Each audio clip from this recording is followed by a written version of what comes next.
Naganap na kagabi ang unang araw ng burol ng yumaong aktres na si Jacqueline Jose na bigla ang pumanaw dahil sa atake sa puso. Bukod kina Andy Eigenman at kapatid nitong si Gwen, tinagsa din ang burol ni Jacqueline ng malalapit niyang kaibigan sa showbiz at mga nakasama niya sa ilang proyekto noon. Dumalo ang aktor na si Alden Richards sa burol na hindi naman napigilang umiyak dahil sa labis na kalungkutan. Nagkasama sina Alden at Jacqueline noong 2013 sa teleseryeng Mundo Mo'y Akin. Dumalo din si Jake Ejercito na ama ng anak ni Andy na si Ellie. Although inappropriate dahil hindi tama ang sitwasyon at lugar, kinagigiliwan ng mga netizens ang tila first family picture na ito ng tatlo in recent years. Bagamat mga nakangiti, kapansin-pansin naman ang namumugto nilang mga mata, especially si Ellie, dala ng sobrang pag-iyak.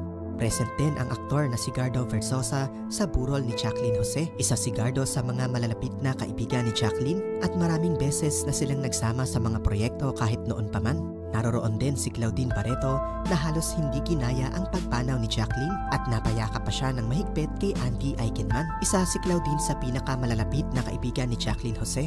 Matatandaang si Jacqueline ang tumayong nanay ni Claudine noon sa iconic teleserye na Mula sa Puso. Samantala habang nasa burol ay nagpost ng latest IG story ngayon ang naulilang anak ni Jacqueline Jose na si Andy Eigenman. Nagbigay siya ng makapagdamdamin at nakakaiyak na speech at mensahe para sa kanyang ina. Ayon sa kanya, ika'y nasa araw, sa ulan, at sa hangin na aking nilalasap, umaawit ng kantang punong pag-asa at ligaya. Wala na ang sakit, wala na ang takot, makikita kita sa ulap, maririnig ang iyong mga bulong ng pagmamahal, magkikita din tayong muli. Sa ngayon, didinggin ko muna ang iyong mga awit.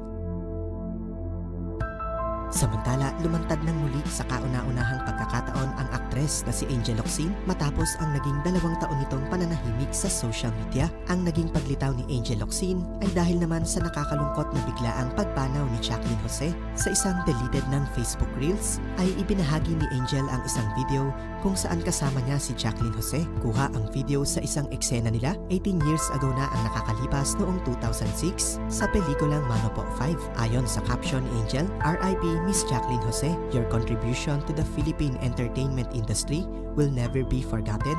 Sobrang nakakalungkot talaga ang biglaang pagpanaw ni Jacqueline Jose dahil sa atake sa puso. Isa siya sa mga tinitingalang bituin ng maraming artista sa industriya. Ito ay hindi lang dahil nakasama nila si Jacqueline, kundi dahil na rin sa kanyang natatanging galing at dekalidad na pag-arte. Inspirasyon siya ng karamihan at marami na siyang mga eksena at proyekto ang matatawag nating iconic na at tumatak na sa isipan ng lahat. Kabilang siya sa ilan sa pinakamagagaling na artista noon na ayon sa opinyon ng ilan ay sadly wala sa mga baguhang artista ngayon. Samantala, narito naman ang naging komento ng mga netizens. I watched her interview with OG Diaz and she described how lonely she felt and how much she missed her kids, especially Andy. Mag-isa na lang siya sa buhay and now she also has alone. RIP. Mga haligi ng PH Cinema unti-unti nawawala. Ang konti ng promising sa mga artista nowadays. Nagsisiwalaan na yung icons ng Philippine showbiz. Yung mga tunay na magaling at naging artista dahil sa talent at hindi dahil sa reality show o pagiging influencer. RIP Miss Jacqueline Jose.